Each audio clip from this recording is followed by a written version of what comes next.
uh, mata semester 2 ya, berarti di S2 Fisika, khususnya peminatan instrumentasi.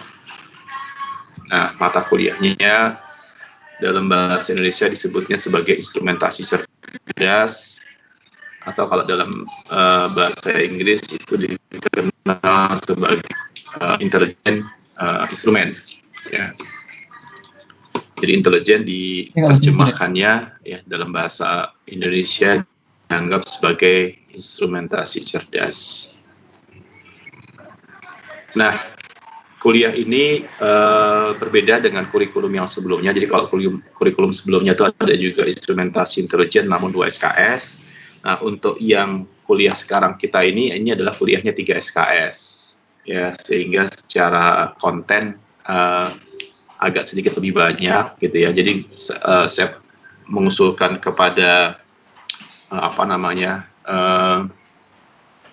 perancang kurikulum gitu ya untuk menambahkan SKS-nya ya, karena memang berdasarkan evaluasi ternyata ketika kita bicara masalah instrumentasi intelijen banyak dari mahasiswa yang background-nya tidak instrumentasi pertama, dan juga tidak punya background tentang masalah intelligence ya, masalah kecerdasan gitu, masalah sistem kecerdasan ya. Makanya nanti di silabusnya saya perbaiki sedikit ya, di mana nanti kuliah kita itu secara umum kita bagi menjadi 2 term ya. Ada term 1 kita akan fokus tentang bagaimana intelligence-nya, sistem intelligence-nya. Nanti kemudian yang keduanya nanti kita akan coba bagi menjadi aplikasinya. Jadi karena kalau kita sudah paham mengenai bagaimana intelligence sistemnya itu, nanti aplikasinya ke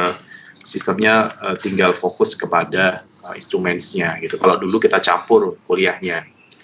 Ketika kita membahas intelligence system, bahas juga tentang machine learning misalnya. Nah, ini sekarang coba kita balik gitu ya, saya coba balik. Nah, mudah-mudahan ini bisa memberikan gambaran yang lebih baik gitu ya mengenai instrumentasi cerdas. Nah, kurang lebih silabusnya seperti ini ya. Artificial intelligence kita akan mulai, kemudian expert system, kemudian machine learning, deep learning, kemudian nanti ada convolutional neural network atau neural network ya secara umum. Ada smart and cogent sensor, soft and virtual sensor, self-adaptive dan self-validating sensor, smart calibration, indirect sensing, multidimensional intelligent sensor, dan prognostic instrumentation gitu ya. Nanti saya akan jelaskan gimana metode pembelajaran yang akan saya gunakan semester ini. Dan ini juga berdasarkan evaluasi dari tim dosen ya, tentang efektivitas pembelajaran online ini. Ya, nanti kita jadikan mudah-mudahan pendekatan nanti yang saya gunakan itu bisa membuat konstruktivisme pemahaman mahasiswa menjadi lebih baik. Nah, ini adalah beberapa buku referensi ya. Ada 5 buku ya, namun memang nanti kita akan coba cari banyak referensi-referensi lain gitu ya, dari jurnal, dari paper ya kan, karena yang referensi yang ketiga itu intelligence sensing, instrumentation and measurement, itu dia seperti kayak majalah gitu ya, kayak majalah di mana dia ada seri 1 sampai sekitar berapa 30-an gitu ya. Nah, itu di mana di setiap seriesnya itu dia berbicara tentang contoh tentang bagian instrumen. Nomor 1 itu adalah kalau bisa dibilang sumber utama, tapi memang secara pendekatan model dan tekniknya itu sudah banyak yang tidak up to date gitu. Makanya saya akan ambil frameworknya, beberapa istilah dari intelijen instrumen yang ada di dalam bukunya si Buyan.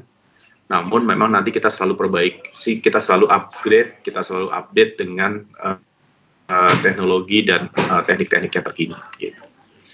Nah, sementara yang nomor 2 itu lebih kepada buku standarnya orang instrumen ya, measurement and instrumentation.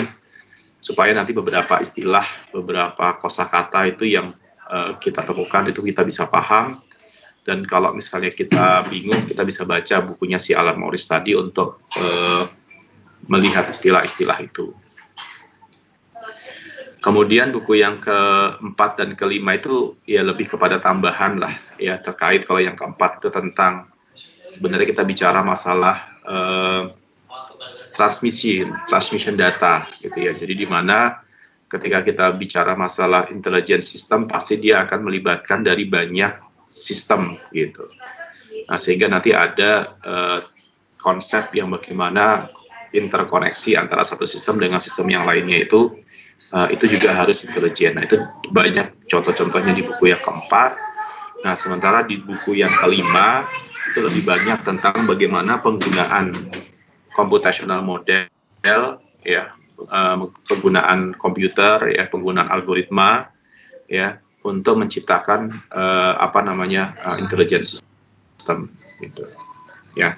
Ini ada buku 5 referensi utama lah, istilahnya bisa dibilang seperti itu, yang nanti bisa kita jadikan rujukan, bisa kita jadikan pegangan untuk kita jadikan referensi. Nah, berikut ini adalah instrumen evaluasi. Nah, ini juga saya berubah dari tahun-tahun sebelumnya yang model kita kelas tidak online ya, menjadi sekarang kelas online. Ya, jadi ternyata ujian itu mid test dan final test itu agak susah dijadikan sebagai instrumen yang selama ini bisa dianggap sebagai instrumen utama ya, gitu.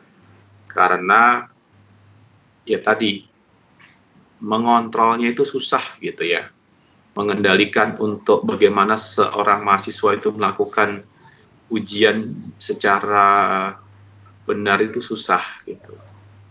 Nah, oleh karena itu saya coba ubah gitu ya, mid test dan final test itu saya kurangin bobotnya jadi masing-masing 20%. Dan kemudian tugas assignment, nah assignment yang terbesar itu nanti saya buat dalam bentuk collaborative learning.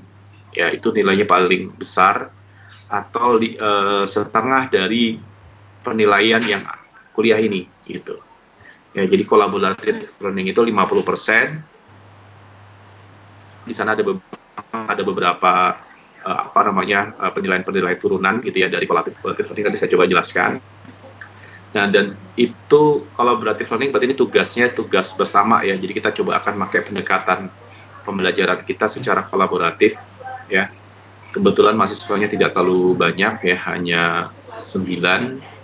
Dan kemudian nanti ada tugas personal, yaitu adalah review paper dan presentation ya. Presentation dari review paper gitu. Itu bobotnya adalah 10%.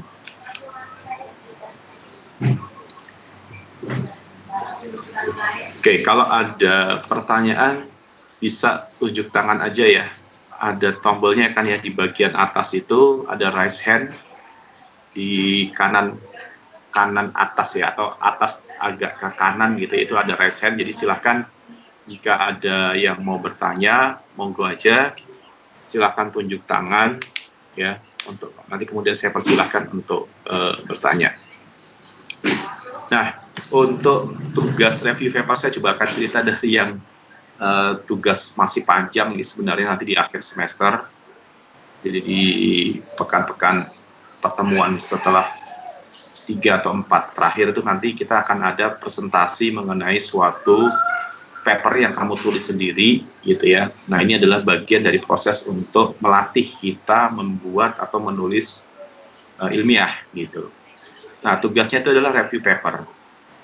Review paper itu nanti kita akan coba menulis paper berupa state of the art, berupa review paper dengan menggunakan template IEEE ya. Ini bukan untuk proceeding ya, untuk jurnal, sorry.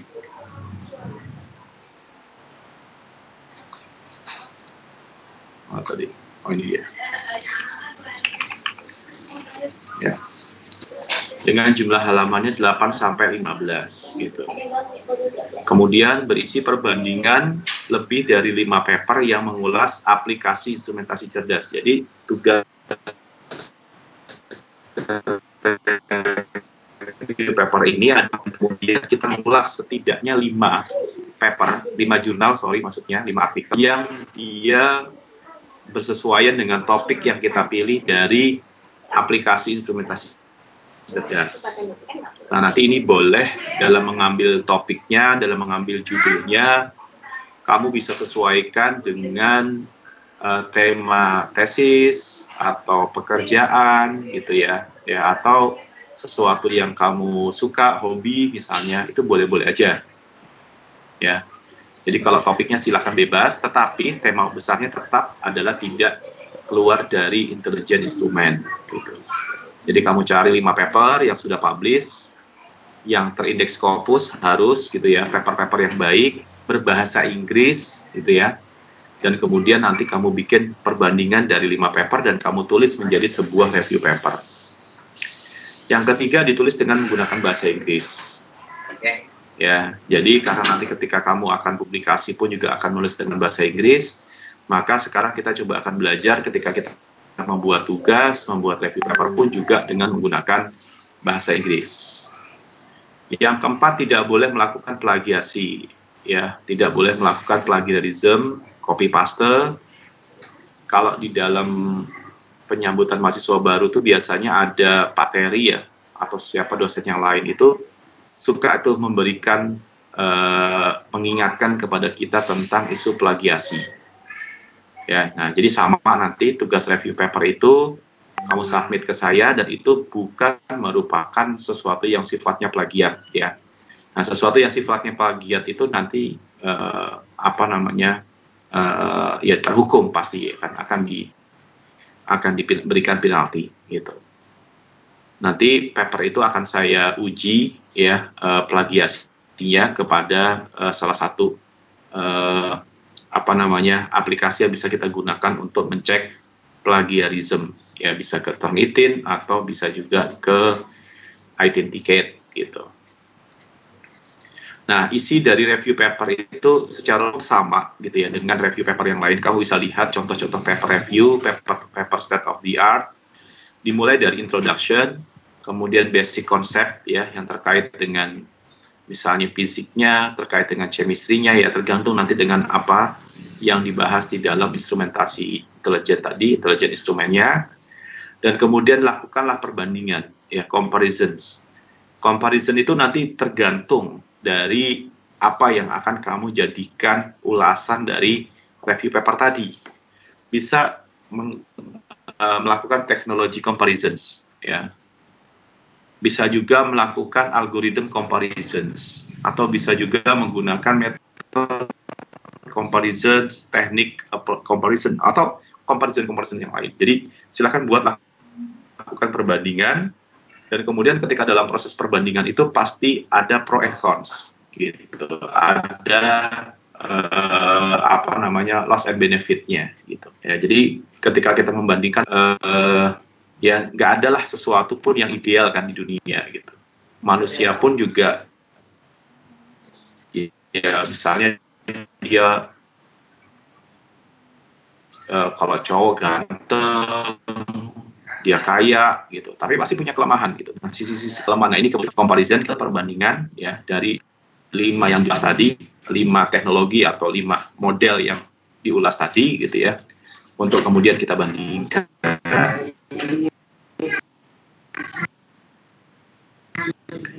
Dan yang keempat, dilakukan discussion analitik terhadap hasil comparisons-nya tadi. Mungkin bisa buat analisa, misalnya pengen seperti ini, solusinya gimana, rekomendasinya gimana gitu. Jadi adalah bagaimana memberikan gambaran, memberikan summary gitu ya atas sesuatu topik dari paper yang kita tulis. Terus kemudian kesimpulan, dan yang terakhir jangan lupa itu adalah reference. Ya, jadi ketika kita masuk dalam dunia ilmiah, dalam dunia saintifik, masalah reference itu menjadi sesuatu hal yang paling jangan lupa untuk ditinggalkan ya. Di sini adalah critical point ya, supaya kita tidak dianggap plagiat. Itu adalah dengan cara mensintir ya, dengan cara merujuk ya dari sesuatu yang kita ambil tadi memang ini ada rujukannya gitu ya. Nah, itu yang menjadi tugas terakhir ya, tugas dari kita review papernya tadi. Nah, berikutnya adalah collaborative learning. Nah, kenapa saya mengambil collaborative learning gitu ya? Nah, ini dulu ketika saya diajarkan tentang bagaimana teknik-teknik pembelajaran gitu ya. Nah, ini ada sesuatu yang saya ingat nih ya tentang gambar ini gitu ya, yang disebut sebagai the count of learnings. Ya kan? Nah, itu kalimatnya itu udah tua banget kok ini, disampaikan oleh Edgar Dell ya tahun 1969. I see, I forget. I hear, I remember. I do, I understand. Ya, Confucius gitu. Jadi memang apa ya, kadang-kadang kita belajar ini gitu ya, udahlah waktunya siang gitu ya, habis makan, mungkin paginya dengan segala aktivitas gitu ya, mungkin siang ini lelah gitu ya. Nah, itu sehingga hasil evaluasinya itu kuliah tidak mampu membentuk, mengkonstruksi pemahaman kepada mahasiswa. Satu gitu ya. Jadi dengan model pembelajaran yang konvensional dengan PJJ lagi ini ditambah, itu ternyata gap gitu ya. Nah, ini kan saya nggak bisa ngeliatin nih, Mas Nurdeka ini lagi ngapain gitu ya, apalagi makan, apalagi dengerin gitu ya, apalagi ngerjain yang lain. Nah, ini saya nggak bisa lihat nih gitu ya, Mbak Kurniati ya, Mas Titis gitu ya, semuanya gitu ya, ini serius dengerin gitu kan, atau asik dengan pekerjaan-pekerjaan yang lain gitu ya, atau disambi nyetir, atau disambi mengerjakan aktivitas-aktivitas kantor misalnya gitu. Nah, itu possibility-nya tinggi banget gitu ya, sehingga efektivitas pembelajaran PJJ ini menjadi drop gitu ya.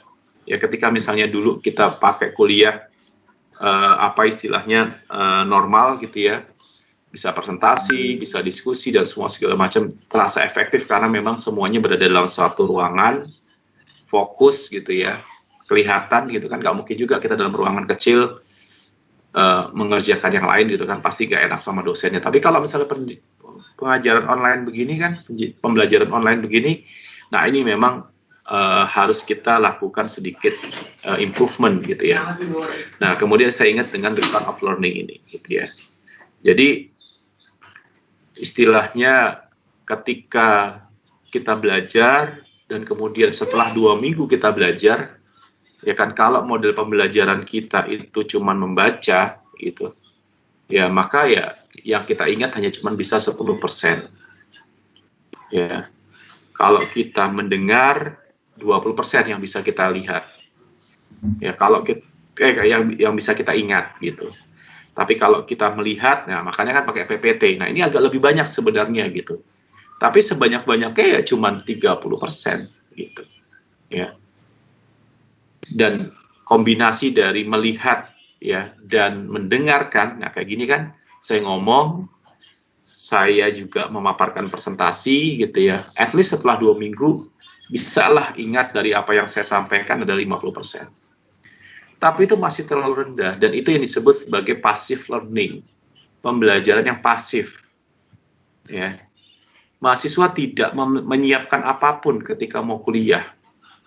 Jadi ketika kuliah itu dari waktu ke waktu yang semakin pintar dosennya, mahasiswanya ya gitu-gitu aja gitu. Lulus pun seperti gitu ya, udah S1, S2, bahkan nanti S3, itu nggak dapat apa-apa juga gitu ya. Karena cuman baca, mendengarkan, melihat, ya kan, menjadi kelompok yang disebut sebagai passive learning.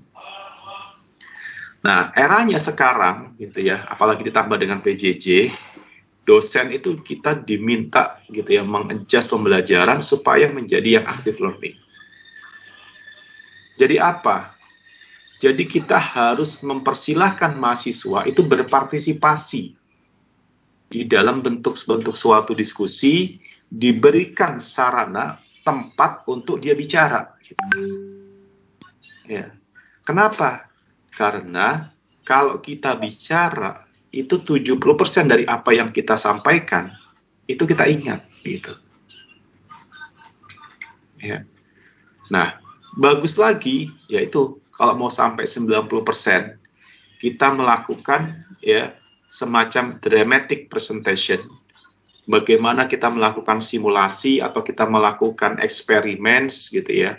Benar-benar kita mengerjakan, ada demonstration dan semua segala macam gitu ya. Kita bekerja membuat hal itu, menyiapkan untuk hal itu ya.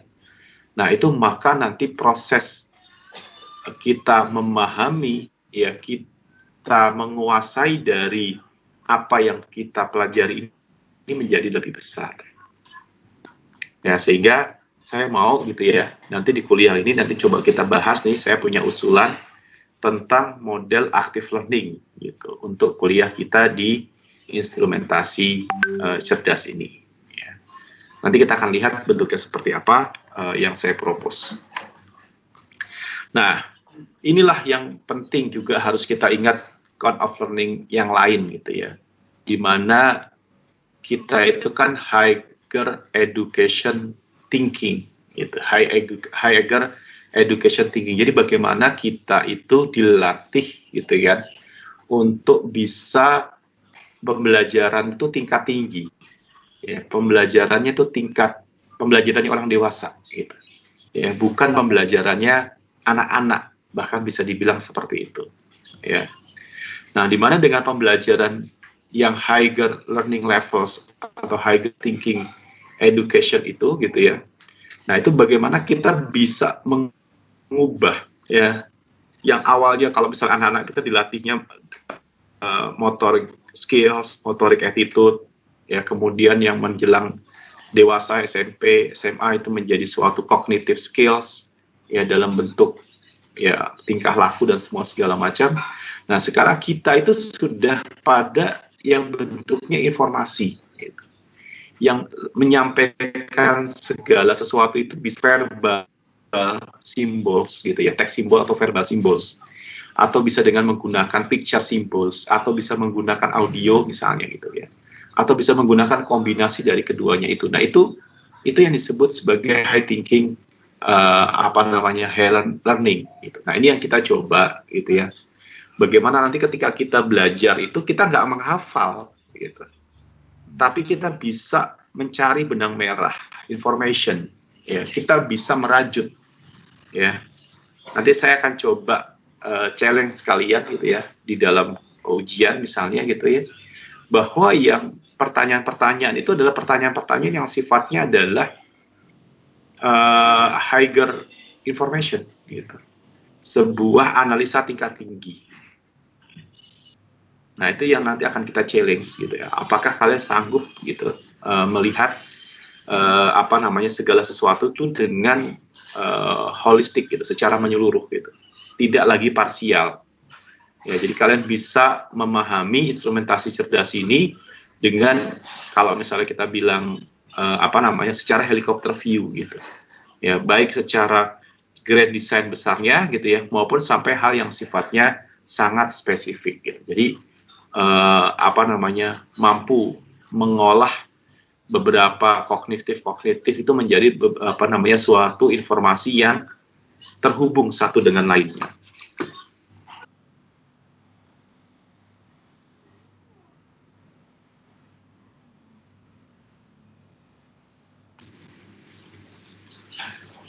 Ya, jadi bisa nggak kalian mendapatkan benang merah? Bisa nggak kalian mendapatkan istilahnya integrative information gitu ya, yang menggabungkan dari beberapa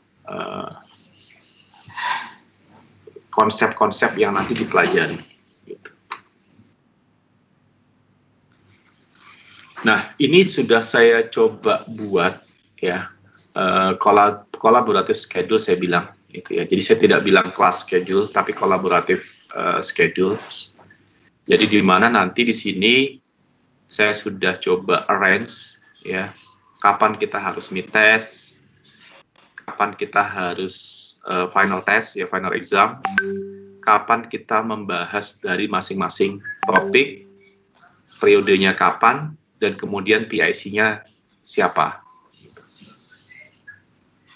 Nah, ini saya nggak ada pretensi apa-apa ya, jadi saya juga Kak Nurul Arjak berdasarkan ada list di dalam MS Team. Kebetulan Mas Arief keluar duluan dan Mas Fajar ada di paling bawah gitu. Ya, jadi saya tidak ada preferensi, kecuali silahkan kalau misalnya nanti kita bahas mau tukeran gitu ya, karena berdasarkan kompetensi, berdasarkan keahlian misalnya, saya tuh pakar gitu ya di deep learning misalnya gitu. Saya saya ada PIC di sana. Nah itu boleh, nanti silahkan coba kita diskusikan. Ya, jadi ada beberapa topik yang kita lakukan sebelum MITES, yaitu tentang artificial intelligence, tentang expert system, tentang NLP, tentang machine learning, tentang neural network, tentang deep learning, ya. Nah itu sebelum MITES. Nanti setelah final testnya, nah itu adalah bagaimana menggunakan intelijen method tadi di dalam bidang instrumen. Itu ada smart and coherent sensor, soft and virtual sensor, self-adaptive, self-validating sensor, smart calibration, indirect sensing, multidimensional intelligence sensor, prognostic instrumentation. Dan kemudian nanti di 3 atau 2 minggu itu kita akan lakukan paper review presentation dari setiap topik yang dipilih yang mengintegrasikan antara intelligence teknik dengan instrumentation-nya, gitu, dengan instrumentation intelijennya. Nah, sehingga nanti paper review itu sudah nyambung tuh harusnya, gitu ya, antara konsep tentang intelligence teknik dengan konsep intelligence instrumennya, gitu. Nah, itu periodenya sudah saya buat 1 minggu, ya 1 sampai 5 itu berarti dari Senin sampai Jumat. Jadi saya tidak buat terlalu spesifik. Nanti harinya kita coba diskusikan gitu ya, harinya mau apa. Ya, jadi saya buat di periode itulah kita akan membahas tentang artificial intelligence. Nanti saya akan ceritakan mekanismenya seperti apa, sampai kemudian nanti kita menyelesaikan semua tahapan kuliah kita. Oke, nggak ada yang komen. Oke, saya lanjutkan dulu. Nah, jadi yang dilakukan di dalam proses setiap topik ini, gitu ya, maka nanti kalian akan diminta untuk menyusun materi dan menyusun presentasi secara kolaboratif, gitu ya. Dari setiap topik yang sudah dibuat, disusun dengan menggunakan bahasa Indonesia baik dan benar. Ya. Materi dan presentasi itu sebaiknya disertai dengan ilustrasi, ya, bisa blok diagram, bisa skematik diagram, ya, bisa technical drawing gitu ya, gambar teknik misalnya, ya, ataupun video gitu ya, yang itu nanti memudahkan bagi orang lain ya mendapatkan pemahaman. Nah, ketika kalian menulis materi, itu setiap materi itu harus disertakan sumber dan referensinya yang jelas. Ya, karena kan nggak mungkin tuh, materi itu kita buat sendiri, nggak mungkin. Jadi setiap bagian dari materi itu pasti kamu akan mengambil dari setiap referensi. Nah, itu harus jelas sumber dan referensinya. Referensi yang digunakan itu harus menggunakan referensi dari sumber manapun yang valid tapi berbahasa Inggris.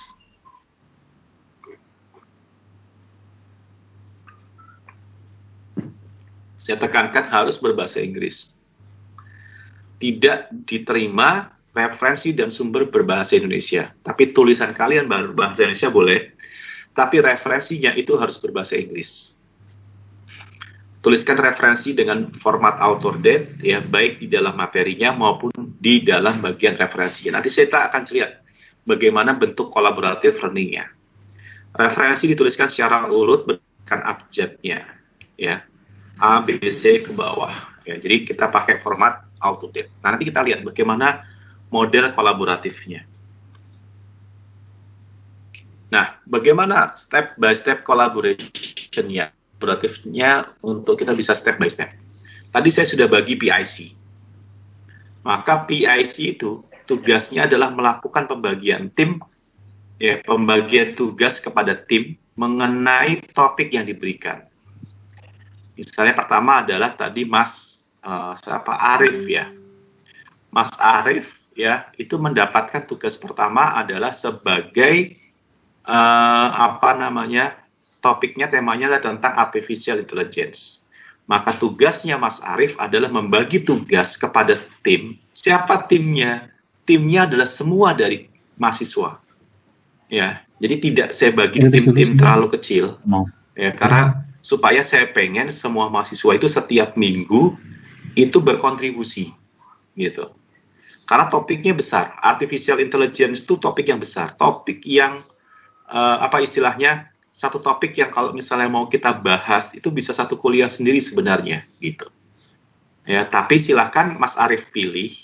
Ya, kira-kira apa artificial intelligence yang menurut Mas Arif itu menarik dan perlu diketahui oleh kita semua, gitu. Nah itu saya pengennya seperti itu. Jadi biar kalian yang melihat kebutuhannya, yang bisa melihat kebutuhan belajarnya, learning needs-nya itu berangkat dari kalian. Tapi topiknya sudah saya kasih artificial intelligence.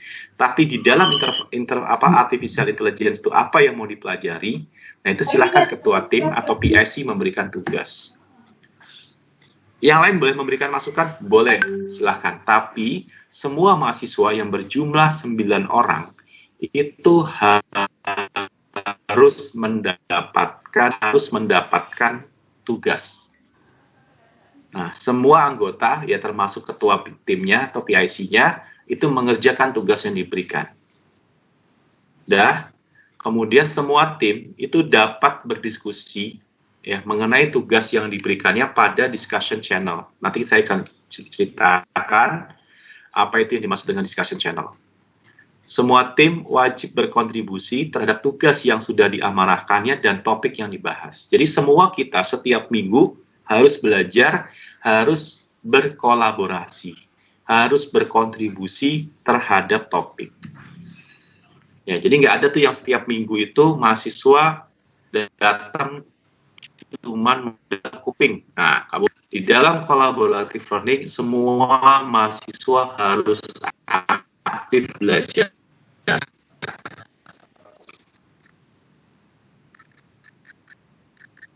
Kalau enggak, gimana? Kalau enggak, kasihan berarti yang lain. PIC-nya.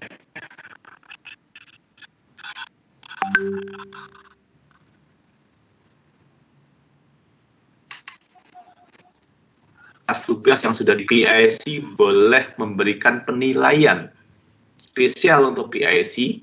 PIC boleh memberikan penilaian. Jadi masalah menilai anggotanya yang lain, gitu ya. Silahkan dinilai berapa nilai yang bisa diberi atas setiap tugas yang sudah diberikan oleh Mas Arif ya kepada timnya. Gitu. Diberikan nilai, ya. Jadi kalau misalnya pekerjaannya nggak bagus ya kasih nilai jelek, nggak apa-apa. Gitu. Tapi kalau ada timnya yang bagus, ngasih ini tugasnya bagus, diberikan nilai bagus, ya silakan, gitu. Ya, silakan diberikan. Dan kemudian PIC juga berhak untuk meminta perbaikan atas pekerjaan dan anggota tim itu wajib untuk melakukan perbaikan. Kalau enggak gimana? Kasih nilai jelek.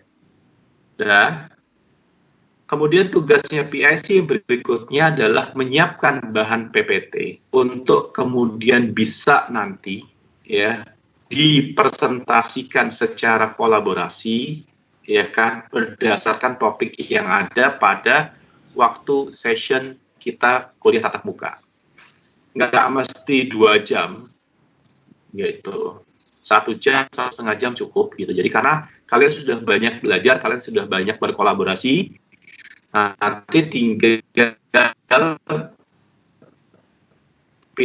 pokok-pokoknya gitu ya, karena nanti lengkapnya, materi lengkapnya itu collaborative space yang sudah kita siapkan. Gitu. Ya, nanti PPT-nya juga bisa di-upload, sehingga juga bisa ya kita semua timnya gitu. Jadi semua berkontribusi terhadap kualitas dari materi atau topik yang dibahas. Gitu. Sudah PAC mempresentasikan, bisa juga di dalam mempresentasikannya dia memberikan kesempatan kepada anggota timnya untuk menjelaskan. Boleh, silahkan. Tapi pada satu hari yang kita sepakati itu, PIC bertugas atau paling bertanggung jawab terhadap topik yang sudah diberikan. Dan itu nanti pada saat mempresentasikan itu saya ya berfungsinya bukan sebagai teacher ya, tapi berfungsi sebagai fasilitator ya dan sebagai narasumber juga gitu. Jadi fungsi saya sebagai fasilitator dan sebagai narasumber. Fasilitator saya akan coba mengarahkan dan sebagai narasumber saya nanti akan menambahkan, memberikan kritisi dan memberikan beberapa feedback gitu ya dan memberikan beberapa pancingan-pancingan gitu ya untuk dijadikan sebagai ide untuk kita diskusi ya. Dan nanti setelah itu semua sesi itu selesai, PIC yang akan memperbaiki materi presentasinya berdasarkan feedback dan kemudian diupload sebagai final version dari topik yang sudah dibuat. Oke, sampai sini ada pertanyaan?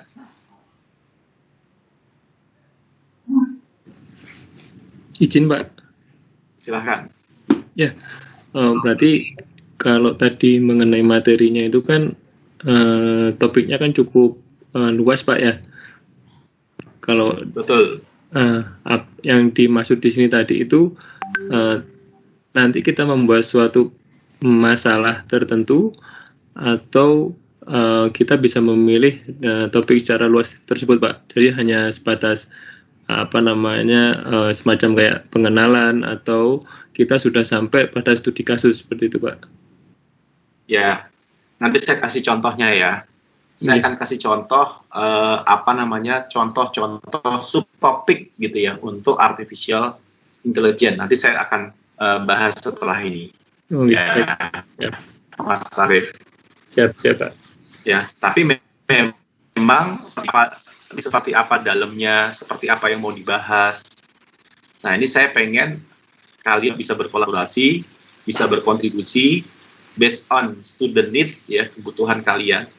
Ya kan pasti kan ketika kalian S2 nanti mau ada penelitian, mau ada riset yang akan dilakukan atau mau hubungan sama tempat kerja. Nah, itu kan ada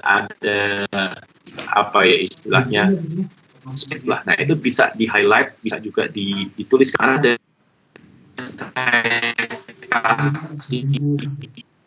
sesuatu yang itu mungkin tidak sesuai dengan tapi nanti saya tetap memberikan semacam tambahan ya, jika yang kalian sudah presentasikan itu ada beberapa hal yang penting yang tidak tersampaikan. Nah, itu fungsi saya sebagai narasumber. Tadi saya jelaskan Mas Arif tentang contohnya. Sekali lagi, Pak. Nah, kolaborat boleh. Yeah. Apakah kita bisa membahas ini, Pak? Tadi kalau tadi subtopiknya itu kita membahas semacam gagasan atau suatu ide pada topik tersebut, Pak. Jadi tidak membahas satu kasus, tapi membahas sebuah kayak ide atau angan-angan yang rencananya mau diteliti gitu, seperti itu, Pak. Apakah dibahas nanti juga, Pak? Nah, itu bahasnya pas nanti ketika kita review paper. Di dalam akhir dari suatu review paper, itu kita bisa memberikan semacam recommendation. Angan-angan kamu tadi itu ditulis di sana. Siap. Ya, jadi pada saat kamu nulis review paper, kan kita akan ada banyak kayak kajian tuh, studi literatur gitu ya. Seperti kan review paper itu kan adalah output dari suatu studi literatur. Nah, sehingga dari sana terbentuklah suatu angan-angan, terkonstruklah suatu istilahnya ide gitu. Terbentuklah suatu ide, angan-angan atau usulan, recommendation. Nah, itu boleh, silakan. Tapi itu nanti. Karena kalau misalnya kita bicara masalah artificial intelligence, kita lebih fokus kepada memahami tentang artificial intelligence konsep gitu. Ya.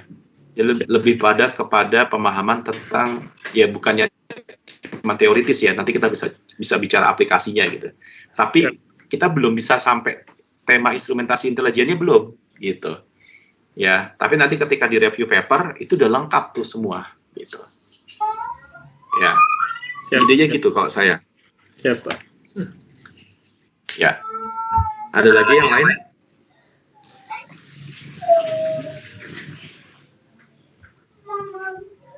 Nah, berikutnya adalah collaborative evaluation. Ya, jadi kan kita nanti akan dinilai dan nilai itu secara persentase paling besar ya 50%.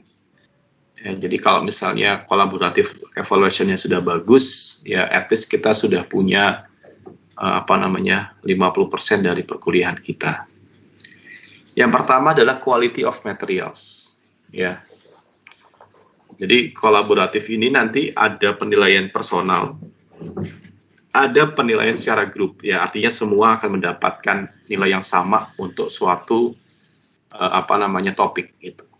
Jadi ketika misalnya kita buat ada 9 topik, maka nanti ada komponen yang 9 itu nilainya sama semua mahasiswa untuk setiap topik. Nah, itu berdasarkan dari quality of materials.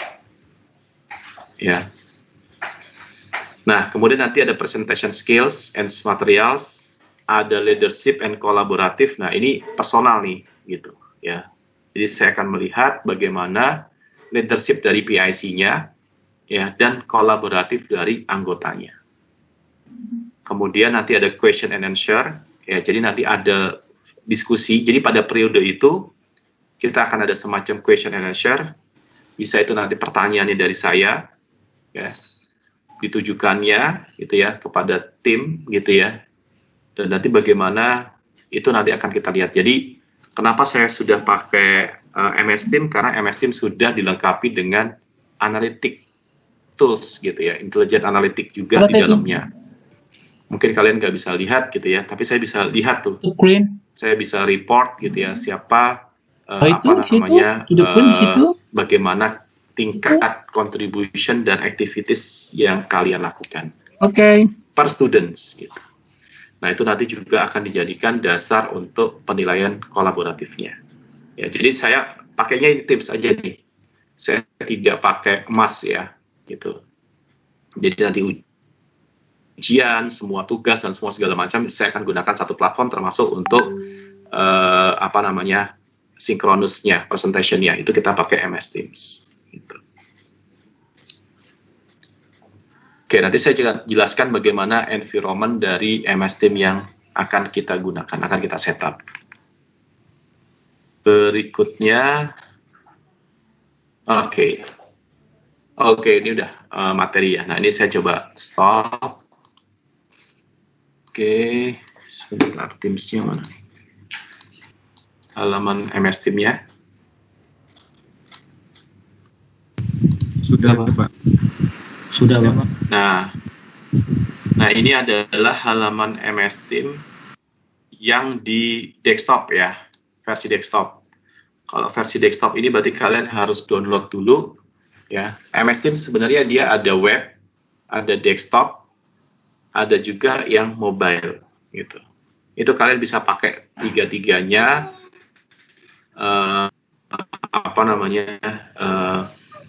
untuk mengikuti kuliah ini ya. Jadi silakan kalian gunakan.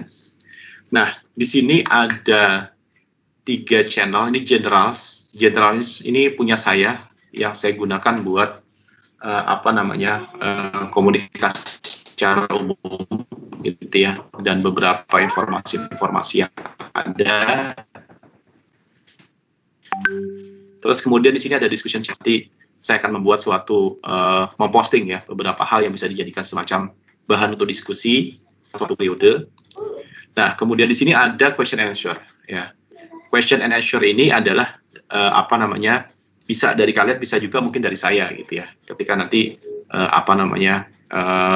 ada hal yang perlu memang ditanyakan gitu. Ya, bedanya question and answer itu, discussion channel itu kita bahas suatu topik ya, tapi kalau question and answer itu lebih kepada sangat terkait dengan apa yang kamu buat di dalam paper, di dalam tugasnya tadi gitu ya. Nah, kemudian di dalam generals ini ada files, ya. Di sini files itu nanti setiap file presentation itu dimasukkan ke sini. Nah, ini sudah saya buatkan template-nya. Ada presentation template, jadi silakan menggunakan presentation template ini dan kemudian nanti diberikan judul sesuai dengan topiknya, gitu, ya. Terus kemudian di sini ada kalender, ya. Ini belum saya setup ya untuk pekan-pekan yang berikutnya. Nanti kita perlu kesepakatan dulu. Nah, terus kemudian di sini ada collaboration space. Collaboration space ini saya menggunakan OneNote, ya, menggunakan Microsoft OneNote. Nah, di mana dengan menggunakan Microsoft OneNote ini kita bisa berkolaborasi pada tempat yang sama, ya. Nah, di sini sudah saya berikan contoh, misalnya berdasarkan topik yang ada tadi, artificial intelligence, expert system, natural language, terus kemudian machine learning, neural network, dan deep learning. Di sini ada PIC-nya yaitu Mas Arief. Nah, ini yang tadi Mas Arief saya contohkan. Tugasnya Mas Arief itu membreakdown menjadi subtopik-subtopik. Ini boleh ditambahkan. Ya, boleh ditambahkan, gitu ya. Yang wajib ada itu ini, glossary sama referensi, ini yang wajib ada. Glossary itu adalah berisi istilah yang semua terkait dengan ada di atas. Ya, referensi juga sama. Referensi itu juga terkait dengan referensi yang ada di atas. Gitu. Nah, itu ditulisnya dalam bentuk formatnya ini, misalnya author date. Gitu. Sorry, dibikin seperti bullet and numbering boleh, tapi formatnya pakai author date. Gitu. Nah, kayak gini. Ya, nanti ini yang akan di-refer di atasnya. Glossary mungkin bisa kita buat pakai tabel aja kali ya. Ya. Kita bisa buat ini termnya. Nah, ini definition-nya.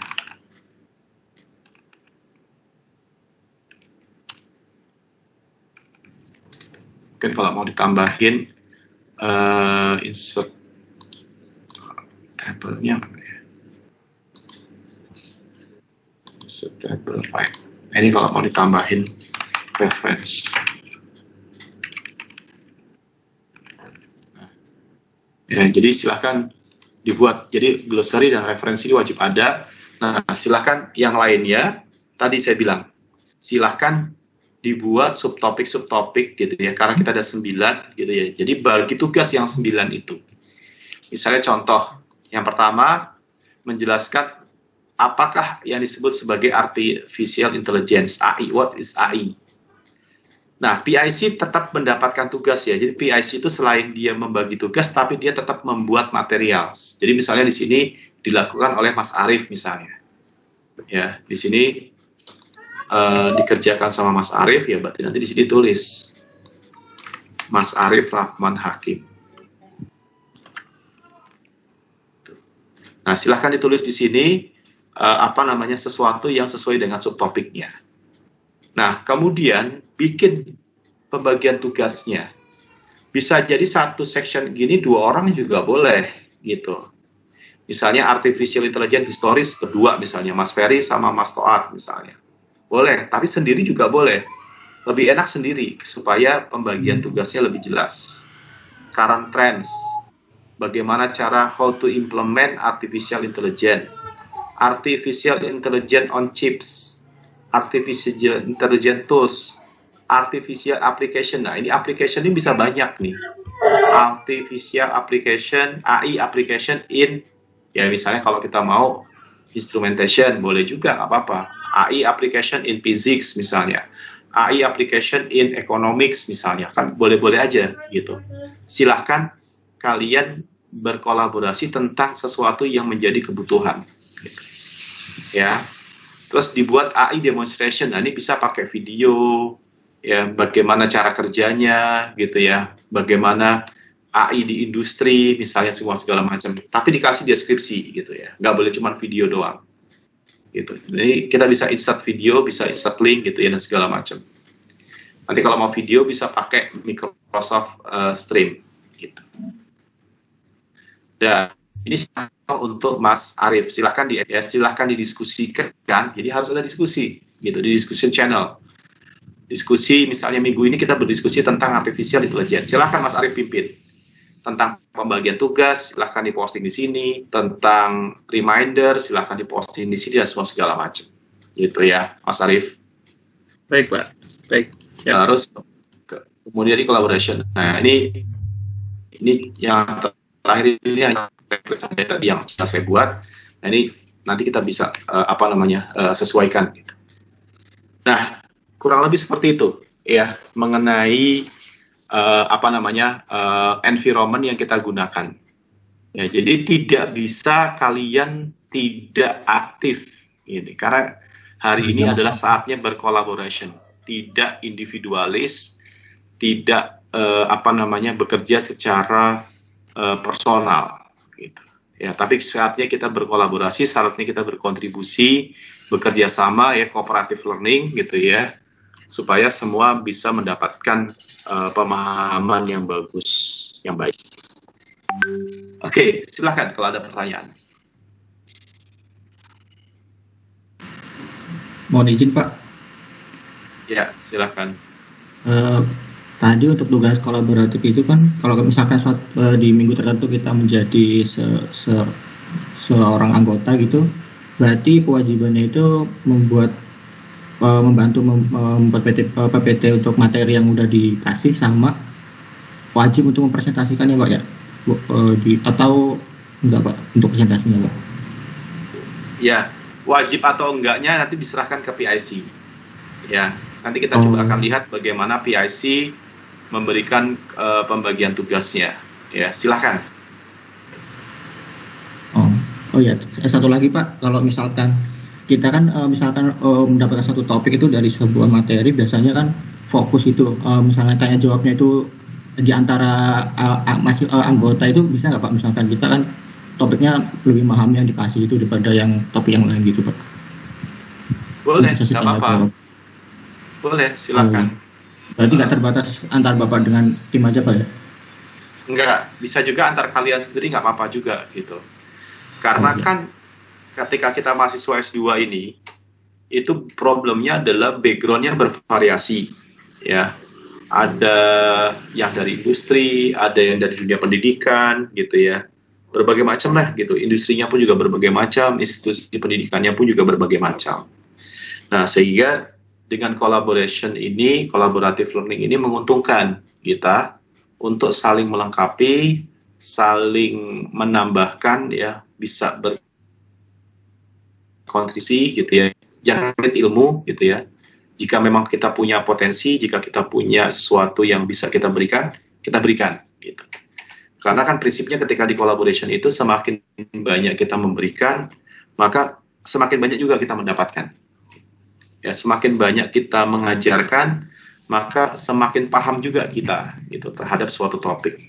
Jadi jangan pelit sama ilmu gitu, ya Mas. Ya Pak.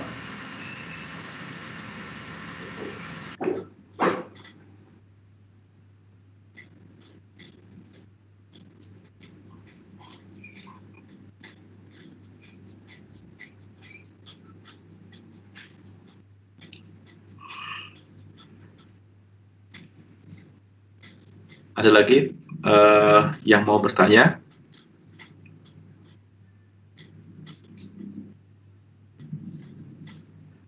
Silakan Mas Titis. Mohon izin Pak. Ya. Ya Pak. Ini Pak, untuk yang tadi kan ada rank waktu itu ya Pak. Misalnya kayak sebagai contoh untuk yang Mas Hakim itu tanggal 1 sampai tanggal 5 Pak. Itu kan Senin sampai Jumat Pak. Itu berarti untuk pengisian di ini ya Pak, di kolomnya nih Pak. Di kolom kolaborasinya itu Pak. Nah, sedangkan presentasi berarti kapan Pak begitu Pak? Nah, sebenarnya ini yang mau saya sampaikan nih. Jadi kebetulan jadwal yang sudah dibuat oleh bagian akademik itu bentrok nih saya di Selasa siang gitu.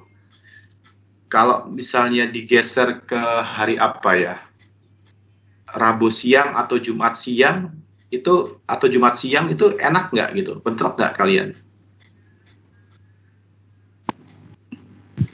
Kalau Rabu siang ada ini Pak, apa seminar reboan? Oh iya betul Rabu siang. Kalau Jumat siang? Jumat kosong, Pak. Jumat kosong seharian, Pak. Jumat kosong ya. Nah kalau Jumat lebih enak sih. 8 sampai 12 saya presentasi gitu gimana?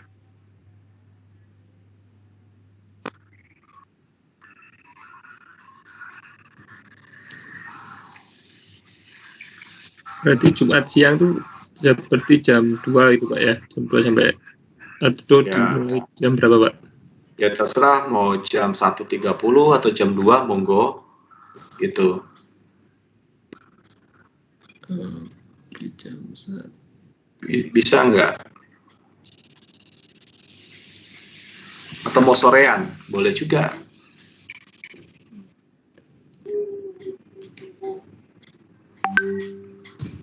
Berarti jam kuliahnya kita geser juga Pak, maksudnya Pak? Iya, betul. Oh. Jadi sebenarnya gini, kalau dibilang jadwal kuliahnya mana? Nggak ada jadwal kuliah, yang ada jadwal collaboration. Jadwal collaboration itu setiap minggu, Senin sampai Jumat itu adalah waktu collaboration-nya kita. Waktu kuliah kita itu seminggu itu. Tapi mungkin jamnya bebas. Mungkin ada yang bisa ngerespon pagi, ada yang ngerespon siang, ada yang ngerespon malam gitu. Tapi yang kita perlu tatap muka ini adalah waktu untuk presentasi. Gitu. Jadi istilahnya kuliah kita itu ada yang sinkronus, ada yang asinkronus. Asinkronusnya gimana? Nah, itu kita membahas sebuah topik dari tanggal 1 sampai tanggal 5. Gitu. Waktunya kapan ya? Terserah sebisa-bisanya aja.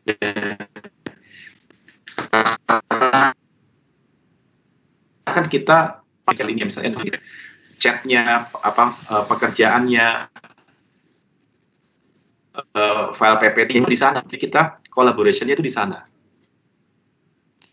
Ya, silahkan aja, boleh asli. Yang nggak boleh, kita masih membahas artificial intelligence, tapi di periode tanggal sampai 8 sampai 12, nah itu nggak boleh, udah lewat. Gitu.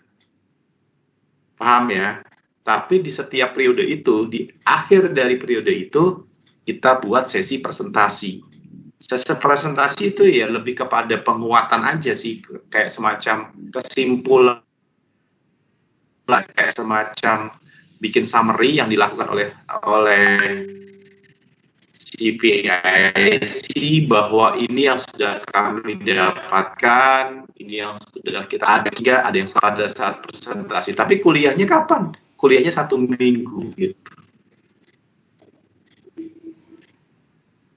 Sehingga untuk hari Jumat siangnya mungkin nggak perlu sampai berlama-lama juga gitu. Mungkin presentasi 30 menit selesai, nanti tanya jawab 30 menit berarti 1 jam selesai. Kayak gitu.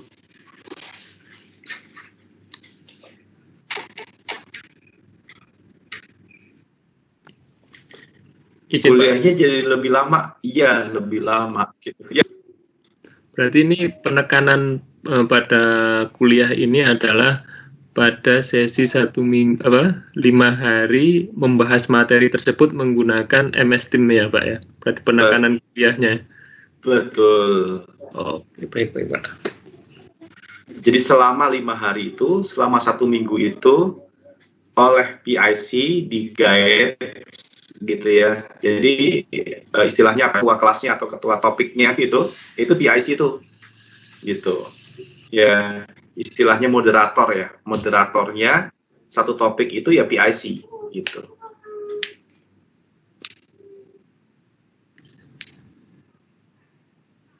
Nanti kalau ada yang mau tanya ke saya boleh, ada yang mau tanya ke siapapun juga boleh gitu ya, atas juga boleh. Di dalam periode itu ya saya akan tanya topik itu. Gitu.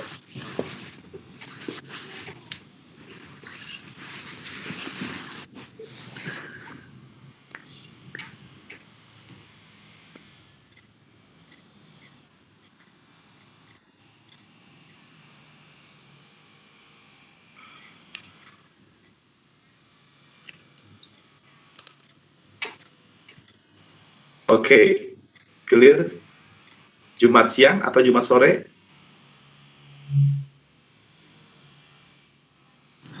Siang aja ya, Pak? Siang aja ya. Jam berapa? 1:30 gitu ya, atau jam 2?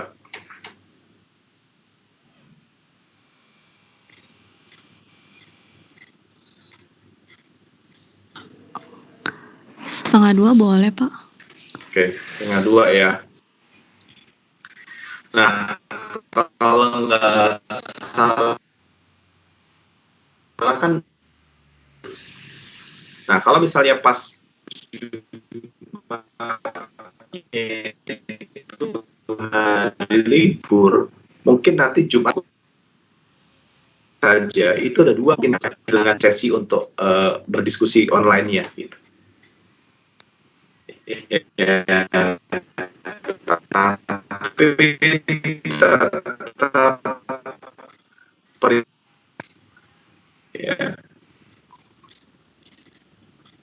Oke, clear ya.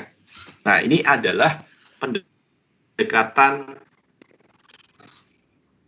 pembelajaran orang dewasa. Nah, ini kan semua sudah dewasa kan ya? Ada yang belum balik nggak? Nggak ada kan? Nah, ini mudah-mudahan pembelajaran ini cocok nih buat kalian. Jadi tidak terlalu disuapin gitu, ya. Tapi sudah mencoba mencari apa yang menjadi kebutuhan kita, apa yang menjadi sesuatu yang memang kita butuhkan untuk melengkapi rasa penasaran kita atau melengkapi konstruktivisme pemahaman yang ada di dalam kepala kita. Ya. Nah, ini mudah-mudahan bisa menjadi istilahnya treatment lah buat kalian nanti melakukan collaborative learning setelah kalian selesai studi sekalipun di UI. Ya. Nah, apakah masnya? Oke, clear? Barangnya udah cukup banyak. Berarti kita ganti Jumat siang ya. Nanti saya akan coba buat jadwal presentation-nya itu adalah di Jumat siang. Nanti saya lihat ada beberapa Jumat yang libur, nanti presentation-nya saya coba schedulekan. Terus untuk terkait dengan libur Lebaran itu saya buat block lift-nya itu 2 minggu ya. Jadi supaya efektif nanti coba kita akan atur ya. Di Lebaran itu kita ada akhir Lebaran itu sebelum dan sudah Lebaran itu saya block lift 2 minggu lah gitu. Karena takutnya saya paksakan pun belajar juga tidak efektif gitu.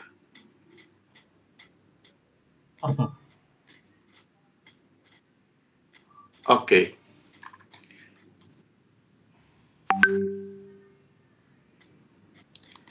Coba sekarang dilihat itunya, MS Teams-nya. Adakah yang belum bisa masuk ke itunya, ke Teams-nya, ke instrumentasi cerdas 2021? Ada yang nggak bisa ngelihat collaboration space-nya? Ada yang nggak bisa melihat kalender nggak gitu, atau melihat file-filesnya gitu? Silakan coba dicek dulu masing-masing.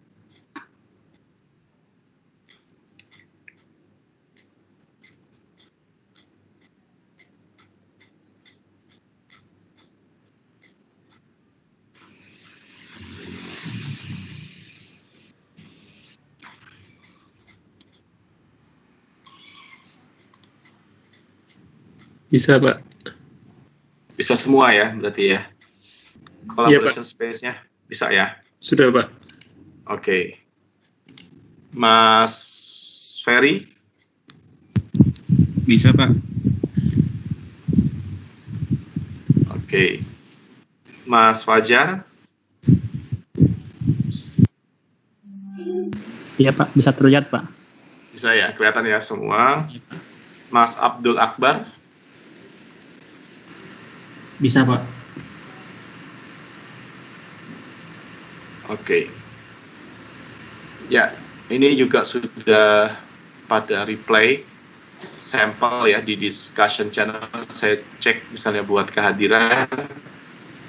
Ini yang belum respon tinggal Mas Titis ya. Mungkin bisa nanti coba dilihat apakah ada problem untuk akses ke Teams-nya.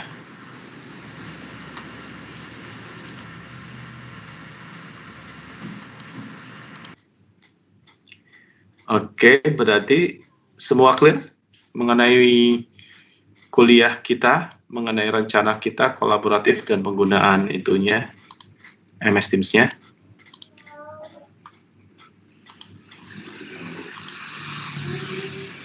Mohon izin Pak, satu lagi Pak. Ya, silakan. Ya, ini kan kalau untuk yang dilihat di subtopiknya itu kan ini ya Pak, sudah yang terisi untuk yang minggu depan untuk artificial intelligence. Tapi untuk yang minggu selanjutnya kan masih kosong ya Pak. Nanti untuk subtopiknya itu nanti minggu selanjutnya apakah Bapak akan ngisi base-nya dulu atau kita langsung masing-masing aja Pak? Enggak, kalian masing-masing. Ini saya ngasih contoh, yang A itu saya ngasih contoh. Kalau kata Mas Arief nggak sesuai, mau diganti boleh, gitu. Ya, jadi kalau kata Mas Arief sebagai PIC Artificial Intelligence ini nggak sesuai, ya mau diubah monggo. Yang wajib ada cuma 2, glossary sama referensi, gitu.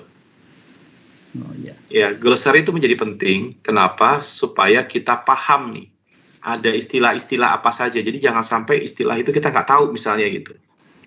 Ya, misalnya katakanlah di dalam artificial intelligence ada istilah apa? Learning misalnya, gitu.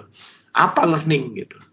Di dalam artificial intelligence mungkin agak sedikit berbeda dengan model definisi learning di tempat lain. Misalnya kan bisa-bisa aja begitu, gitu. Ya, dan yang disebut sebagai glossary itu ya glossary yang sangat spesifik terhadap topiknya ya, gitu. Jadi jangan terlalu glossary itu apa ya istilahnya, definisi-definisi yang spesifik yang mungkin tidak ada di dalam tempat lain gitu. Kayak learning gitu. Learning itu kan lumayan spesifik gitu, ya. Terus apalagi misalnya apa istilah fitness function misalnya kayak gitu-gitu. Terus ya banyak lah gitu ya. Ininya apa namanya istilah-istilah penting di dalam. Nah, istilah-istilah itu juga bisa ada berhubungan dengan beberapa yang ada di dalam topik di atas tuh, tulisan-tulisan yang ada di atasnya gitu. Nah, itu sehingga kita bisa memahami dengan baik gitu ya terminologi atau istilah-istilah yang ada di dalam topik tersebut. Oke, nanti materi ini saya akan upload, jadi kalian bisa cek pembagian tugasnya, tanggalnya, semua segala macam. Nanti saya coba akan update di dalam kalender, termasuk dengan presentation schedule-nya. Ya. By default-nya di Jumat, mungkin kalau yang Jumatnya libur, mungkin nanti akan kita gabungkan 2 topik di dalam 1 sesi presentasi. Izin Pak? Ya, silakan. Terkait referensi, apakah tadi bisa kita menggunakan kan bahasa Inggris, kita bisa menggunakan semacam kayak learning pad-nya dari Google atau yang Udemy itu Pak untuk referensinya Pak? Oke, reference itu harus yang sifatnya akademik, scientific.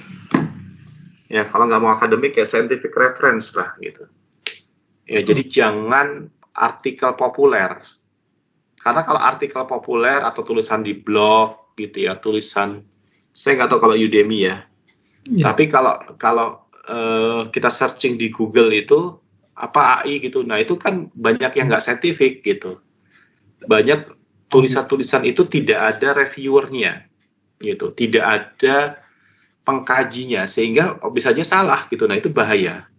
Makanya referensi-referensi itu harus kita ambil referensi yang valid. Bisa paper, artikel ilmiah, bisa jurnal, bisa book chapter, bisa buku teks. Ya buku teks boleh, ya. Buku teks itu buku teks kuliah itu boleh, gitu, boleh banget gitu, ya. Ya. Tapi itu ketika mereka itu dibuat, itu ada reviewernya, ada pengkajinya, sehingga apa yang ada ditulis di situ valid insya Allah gitu. Tapi kalau misalnya di blog tulisan orang gitu, nah itu apa namanya diragukan validitasnya. nanti kita berdebat terhadap ini kok itu Pak ya.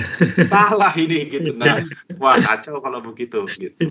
Nah, kalau ini Pak terkait tadi itu yang kalau di Google mungkin di blog ini kan di Google sekarang menyediakan learning paths untuk berbagai macam pengetahuan tuh Pak. Nah, itu kan sudah disediakan oleh tim dari developer Google untuk learning paths AI dan turunannya seperti itu. Nah, itu berarti tidak disarankan gitu Pak? Saya tidak menyarankan. Hal yang sama dengan Wikipedia ya. Wikipedia itu nggak ada itunya, nggak ada reviewernya. Semua orang bisa berkontribusi, gitu kan. Nah, kalau mau daripada Wikipedia, setiap di Wikipedia itu dia ada referensi aslinya. Mendingan ambil dari referensi aslinya, gitu. Siap. Ya kan? Karena yang kayak kita bikin ini jadinya seperti kita bikin Wikipedia untuk kuliah kita, gitu. Iya kan? Ini jadi satu halaman nih, Wikipedia AI, Wikipedia Expert System, gitu. Ya kan? Gitu. Siap. Ya, Wikipedia termasuk kolaboratif.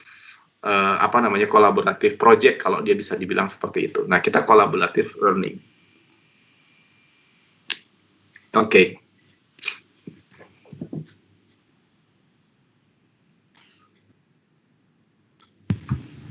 Tingkahnya Pak. Ya, silakan. Siapa dulu nih, Mas Ferry atau Mas Nurdeka? Mas Deka dulu Pak, boleh? Iya, boleh.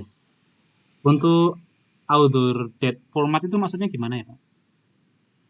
Outdoor date format, googling dah. Oh, siap.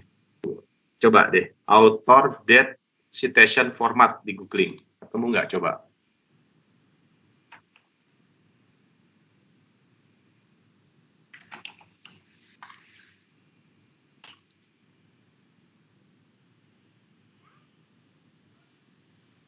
Enggak. Mas Deka. Lagi sorry Pak. Ya. Outdoor date citation format itu. Atau langsung saya tulis saja ya, pakai apa deh gitu. Oh iya Pak, udah Pak. Ya, keluar ya. Iya Pak. Ya.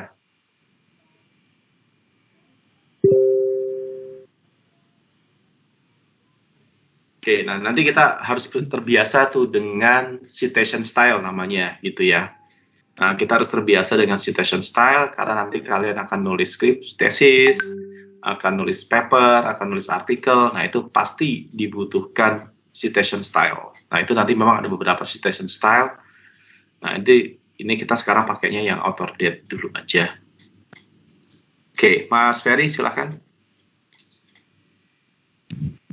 Ya, Pak, jadi nanti yang pada hari Jumat itu yang presentasi yang PIC-nya ya Pak, yang ngerangkum dari semuanya gitu. Boleh, PIC-nya saja. Sebenarnya wajibnya PIC-nya saja gitu. Tapi kalau mau dibuat per section atau mau dibagi-bagi sama PIC-nya ya boleh-boleh aja gitu. Itu style bebas. Bebas ya Pak. Oke. Makasih Pak. Ya.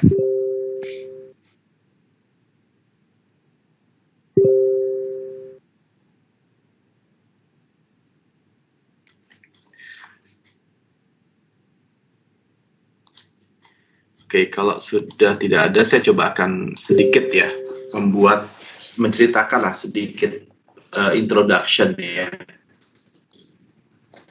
yang saya ambil dari bukunya si Buyan Mahendra ini dengan intelligent instrumentation surrounding-nya gitu ya. Oke, jadi memang kalau kita bicara kata-kata the term intelligence ya. Intelligence itu kalau diterjemahkan yang ngelihat kamus itu sebenarnya maknanya banyak gitu ya, intelligence.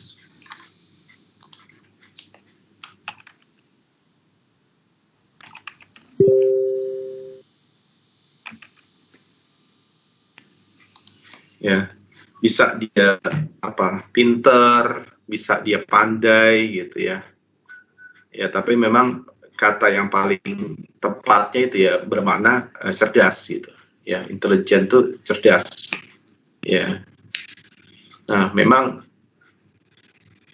istilah ini di dalam paper-paper pun juga tidak baku, ya. Jadi artinya nanti banyak yang mendefinisikan intelligence ini sesuai dengan definisinya masing-masing. Nah, definisi yang diambil dari si Buyan ini, dia menggambarkan makna intelligence ini itu adalah melakukan suatu proses pada suatu sistem pengukuran atau measurement device, alat-alat pengukuran, ditambahkan dengan komputasional, ditambahkan dengan mikroprosesor, atau ditambahkan dengan processing, high processing tertentu, misalnya ya komputasional tertentu, dengan tujuan adalah untuk meningkatkan performance dari sistemnya, gitu.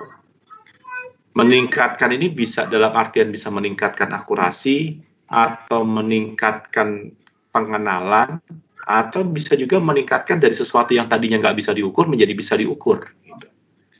Atau bisa juga ya menciptakan atau menemukan suatu alat ukur baru, gitu, tapi dengan menggunakan sensor-sensor yang sifatnya common, gitu. Nah, itu yang disebut sebagai intelligence, ya. Kata-kata intelligence itu ke sana, gitu, intelligent device.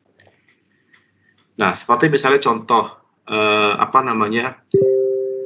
ENOS, ya, electric nose, itu sebenarnya kalau dibilang secara teknologi hidung elektronik itu sudah lama, gitu. Banyak aplikasinya juga, ya, untuk mengenali berbagai wangi-wangian dari minyak wangi, rokok, terus ada yang juga digunakan untuk mencium kesegaran ikan dan semua segala macam. Nah, kemudian pada hari ini ada yang menggunakan electronic nose itu untuk mengidentifikasi virus COVID, gitu, ya kan? Nah, itu termasuk dengan intelligent system, gitu, intelligent instrument. Karena pada prinsipnya mungkin secara sensornya nggak ada yang dirubah. Ya. Kalau aku sih nggak masalah. Dan dia tidak bisa dijadikan sebagai alat pengukur COVID ketika, gitu kan, tanpa ada komputasionalnya tadi, komputasional sistemnya tadi.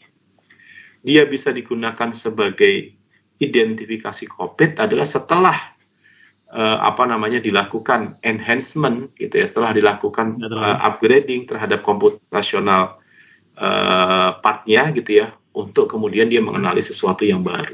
Dalam hal ini adalah virus ya, COVID-19. Nah, itu intelijen. Jadi nanti ada beberapa kata-kata intelligent device atau intelligent system atau intelligent instrument itu ya, beberapa istilah-istilah atau beberapa terminologi itu bisa berganti-ganti dari satu tempat ke tempat lain. Ya, ada yang bilang memang intelligent instrument itu, gitu ya, seperti yang kita bahas, saya lebih senang menggunakan terminologi intelligent instrument atau instrumentasi cerdas. Tapi juga ada yang menggunakan istilah smart sensor tapi dianggap sebagai intelligent instrument. Ya, walaupun kalau saya tidak begitu setuju smart sensor dimasukkan ke dalam intelligent instrument, karena kalau kita bicara sensor itu pada prinsipnya dia hanya mengubah dari satu besaran ke besaran tertentu, tidak sampai kepada informasi. Nah, sementara ketika kita bicara intelligent instrument, intelligent device, dia sudah mengubah dari suatu parameter fisika menjadi suatu informasi, gitu. Ya, seperti yang digunakan alat ENOS-nya COVID itu, gitu kan. Ya kan, di dalamnya ada sensor-sensor yang banyak, gitu. Ada sensor array yang banyak, gitu. Yang dia ukur apa? Ya, dia ukur adalah apa istilahnya? Volatil-volatil yang ada di dalam udara. Yang ternyata volatil-volatil yang ada di udara itu bisa merepresentasikan, ya kan, yang disebut sebagai COVID-19 tadi, gitu. Ya kan. Nah, itu di dalamnya ada sensor, walaupun sensornya juga smart sensor, gitu. Makanya kalau saya tidak begitu setuju dibilang smart sensor itu sebagai suatu intelligent system itu atau intelligent device. Ya, itu persepsi saya, tapi persepsi orang bisa saja berbeda. Makanya kita butuh referensi, gitu. Kalau saya sepakat dengan si Buyan bahwa smart sensor ya smart sensor. Termasuk dengan smart transmitters. Jadi ada yang menganggap bahwa smart transmitter itu adalah intelligent instrument. Saya bilang tidak. Smart sensor dan smart transistor itu adalah part of intelligent instrument, bisa menjadi bagian dari intelligent instrument. Apakah intelligent instrument harus menggunakan smart sensor? Belum tentu juga, bisa juga dia menggunakan sensor yang biasa, tidak perlu smart sensor. Apakah intelligent instrument itu membutuhkan smart transistor? Tidak juga, dia bisa menggunakan transistor yang biasa gitu. Tapi smart transistor dan smart sensor itu digunakan untuk intelligent sensor, untuk intelligent instrument, dia akan memperbaiki kualitas atau mengenhance quality dari resultnya dari intelligent instrument.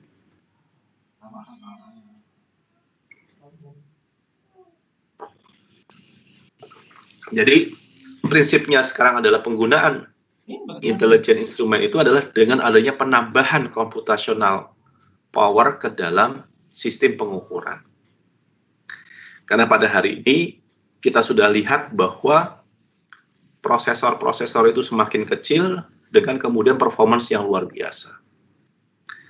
RAM, storage gitu ya, dengan kapasitas yang besar tapi dengan dimensi yang jauh berkurang pada hari ini. Dan itu akhirnya membuat intelligent instrument itu menjadi booming belakangan ini. Ya, ditambah dengan perkembangan metode-metode komputasional gitu ya, seperti machine learning, seperti deep learning gitu ya, yang itu kemudian menjadikan gitu ya keuntungan tersendiri gitu. Keuntungan sendiri buat intelligent instrument ya. Sebagai apa? Ya sebagai computational method, computational teknik yang digunakan untuk memperbaiki hasil pengukuran. Nah, kalau disuruh menggambarkan gimana sih gambar dari intelligent instrument ya, kalau saya lebih senangnya digambarkan seperti ini. Jadi kalau di dalam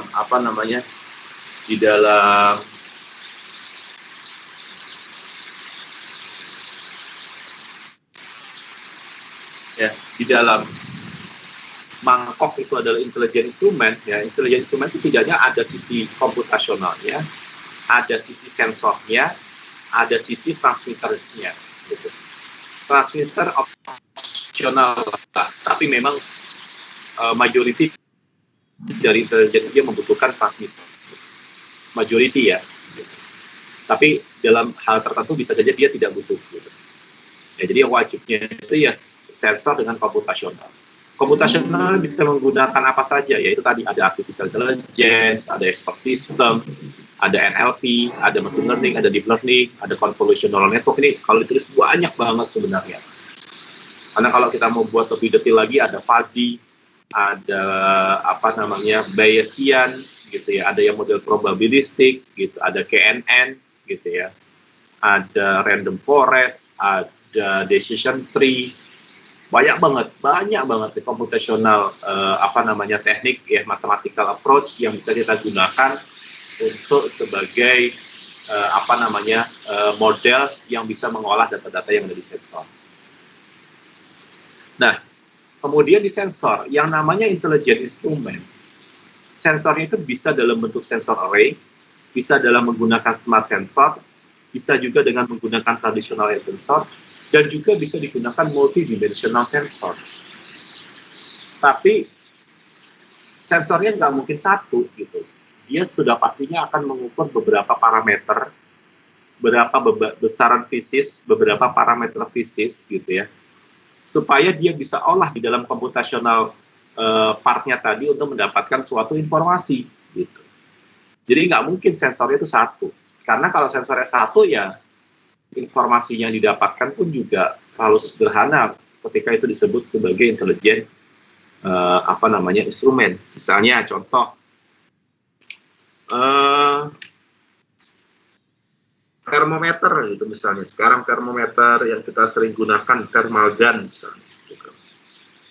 Itu pada hari ini tuh yang terbaca itu adalah berupa nilai temperatur. Dan sekarang di mana-mana satpam megangnya gituan. Ya, front office megangnya gituan. Satpam ya kalau kita masuk ke pusat-pusat pembelajaran yang megang termogan satpam.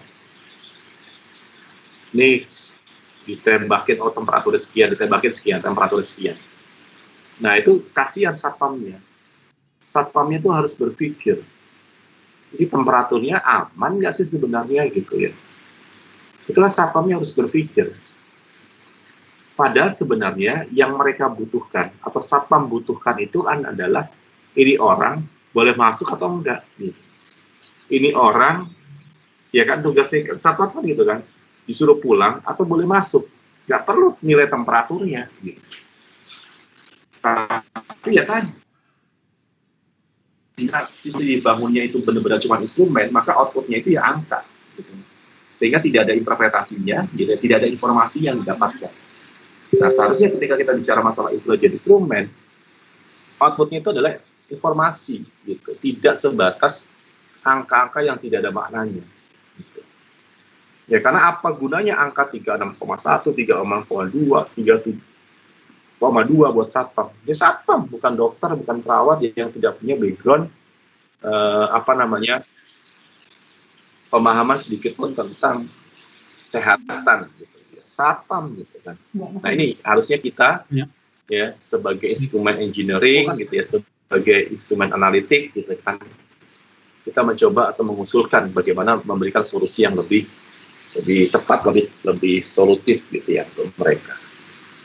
Nah, intelijen instrumen adalah hadir di sana. Multidimensional sensor ini menarik. Contohnya apa multidimensional sensor? Yang paling sederhana itu adalah kamera. Kamera itu adalah sensor 2 dimensi. Ya. Sensor 2 dimensi yang bisa mengambil informasi spasial dari suatu lingkungan. Ada yang 3 dimensi? Ada. Gitu ya. Ada yang 4 dimensi? Juga ada. Jadi, multidimensional sensor ini adalah juga menarik gitu. Karena sudah pasti ketika sensornya ini kompleks, pasti akan problemnya tidak bisa diselesaikan dengan pemodelan yang sederhana, pemodelan yang biasa. Gitu. Pastinya akan dibutuhkan pemodelan yang juga kompleks. Nah, di sanalah butuhnya intelijen instrumen. Jadi memang ini adalah sebuah topik yang menarik gitu ya. Pada saat ini sangat bergengsi gitu ya topik ini gitu ya dalam publikasi-publikasi, walaupun istilah intelijen instrumen itu jatuhnya sudah sangat common, tidak pernah disebut sebagai intelijen instrumen, tapi maksudnya adalah intelijen instrumen. Nah, di dalam intelijen instrumen itu nanti dia ada di dalamnya semacam algoritma atau data manipulasi ditanamkan di dalamnya. Jadi berupa software yang di-embed ke dalam device, ya kan, dan di mana di-embed-nya itu kemudian sangat spesifik. Jadi kalau misalnya kalian beli misalnya kamera DSLR atau kamera mirrorless, itu kan salah satunya pasti ada mikroprosesor untuk image processing misalnya gitu. Nah, itu sudah embedded gitu. Ya, benar-benar sudah ada aplikasi yang memang dia didedikasikan untuk device itu, ya kan, dan device itulah kemudian dia bisa berfungsi. Hampir semua pada seperti itu, ya. Hampir semua intelijen instrumen itu dia sudah dilengkapi dengan embedded software. Bahkan ada yang lebih canggih, ada seperti kayak micro operating system gitu ya, sehingga bisa melakukan updating. Misalnya contohnya apa? TV misalnya. Ya. Ada yang disebut sebagai smart TV. Dia belum sampai level intelijen TV, tapi dia sudah cikal bakalnya ke arah sana, gitu. Smart TV. Ya. Artinya dia bisa melakukan koreksi warna, koreksi suara, gitu ya, berdasarkan lingkungan, berdasarkan sinyal. Dia bisa mengkonstruksi sinyal yang rusak menjadi sinyal yang bagus. Ya. Nah, itu baru smart TV, tapi arahnya sudah ke sana, itu intelijen TV. Ya, dengan menanamkan beberapa embedded aplikasi ke sana. Tujuannya apa? Tujuannya adalah melakukan kompensasi terhadap gangguan yang terjadi pada lingkungan, terhadap pengukuran atau terhadap suatu hasil. Ya, jadi memang awalnya itu intelijen instrumen itu lebih kepada seperti itu, gitu. Lebih kepada bagaimana melakukan kompensasi. Tapi nanti terus berkembang, gitu. Jadi intelijen instrumen itu kalau kita bicara awalnya lebih kepada kompensasi, tapi berkembang terus sampai dengan hari ini. Ya, sehingga dengan melahirkan banyak instrumen-instrumen baru yang kalau bisa dibilang fungsinya baru, fresh gitu ya ya, tapi tidak dengan menggunakan sensor yang baru. Gitu. Contohnya yang Inos tadi, Inos yang buat COVID gitu, sensornya nggak ada yang berubah. Ya, sensor yang berubah. Sensornya nggak bikin sensor baru gitu. Sensornya sensor yang sudah ada. Ya, tapi bisa dijadikan sebagai instrumen yang baru. Ya, bisa dijadikan instrumen yang baru. Ya. Banyak lagi contoh-contoh yang lain juga banyak gitu ya. Kalau nanti kalian pelajari di paper-paper itu gitu ya, banyak sekali instrumen-instrumen baru yang itu dibangunnya bukan berdasarkan adanya suatu sensor yang baru. Sensornya sih udah sensor yang lama gitu, tapi mempunyai fungsi yang baru untuk pengukuran.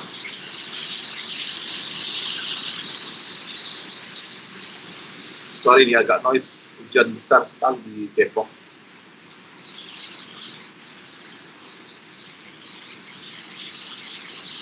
Oke. Nah, fungsi sensor di dalam intelijen instrumen itu seperti ini, gitu ya. Jadi ada yang namanya primary sensor yang digunakan untuk mengukur variabel yang utama, kemudian nanti dilengkapi oleh satu atau beberapa sensor yang lainnya yang digunakan untuk melakukan koreksi terhadap gangguan lingkungan. Jadi jangan sampai fungsi sensor yang utama itu terganggu. Jangan sampai fungsi sensor yang pertama itu bermasalah. Makanya ditambahkan dengan sensor-sensor yang lain. Jadi kalau kalian lihat pesawat terbang, itu sensornya banyak di luar. Di sayap itu ada banyak sensor. Di body-body-nya pesawat itu ada banyak sekali sensor. Ya. Gunanya buat apa? Kan sensornya satu cukup gitu. Buat ukur apa? Cukup satu kan. Ya. Nah, dalam hal-hal yang sifatnya sangat kritis, ya, data-data yang dibutuhkan sangat akurat gitu. Maka ada sensor utama dan ada sensor-sensor pendukung lainnya itu menjadi sesuatu hal yang penting. Nah, itu yang kemudian mencoba diadopsi di dalam intelijen instrumen. Sekarang ketika sudah ada secondary sensor, gimana caranya supaya dia bisa melakukan koreksi terhadap sensor yang utama gitu.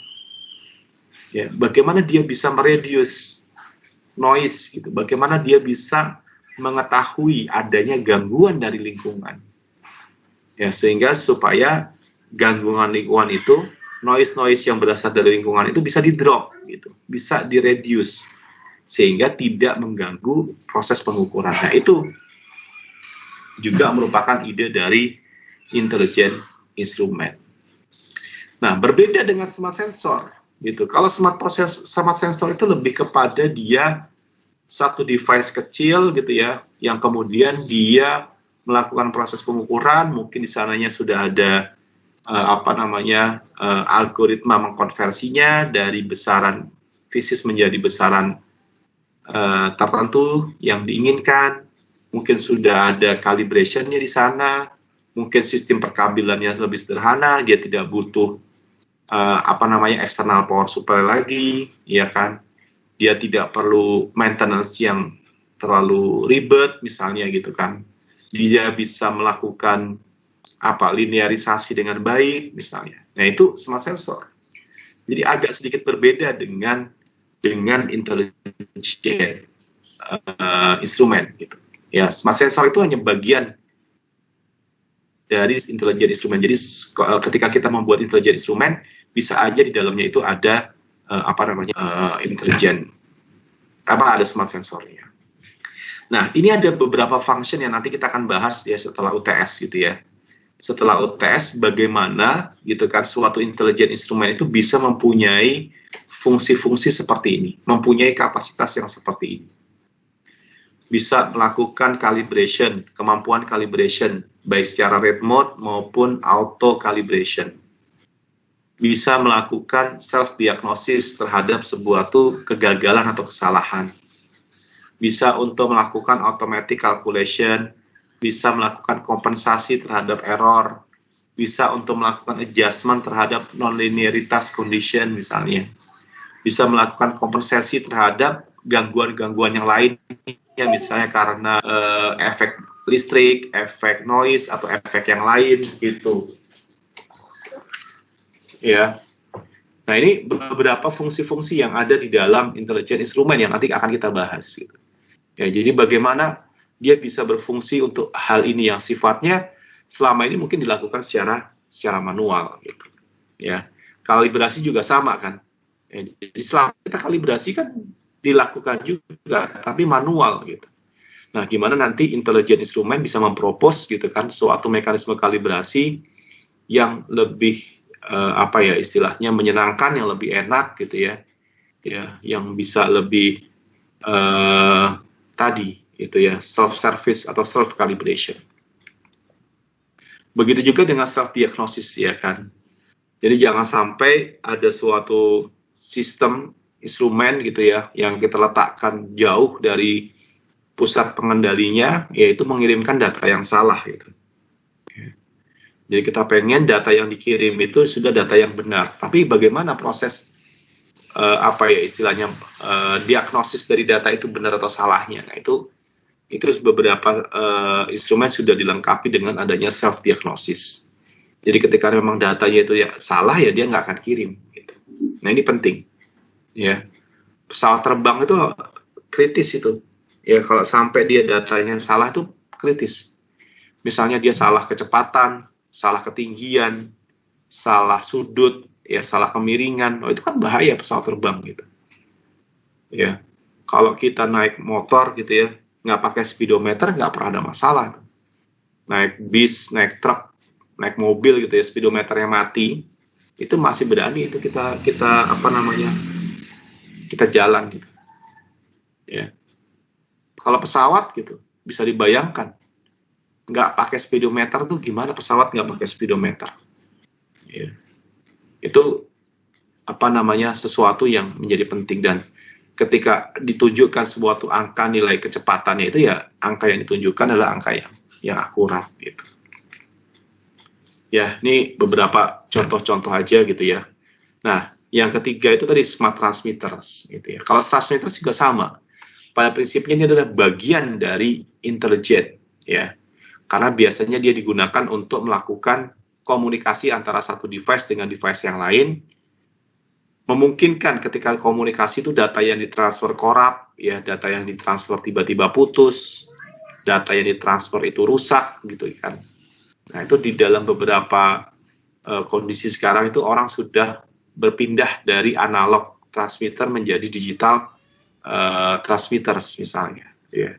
Nah, kenapa? Karena nanti di sana dia sudah melengkapi dengan berbagai sensor-sensor yang kemudian dia bisa melakukan self-reconstruct dari setiap data yang rusak. Gitu. Nah, itu ada di smart transmitters. Ya, pada hari ini kita pakai teknologi Zoom, teknologi Teams, ya untuk berkomunikasi, untuk mengirim pesan, mengirim gambar, mengirim video, gitu ya, mengirim apa namanya kata-kata, sound, gitu ya.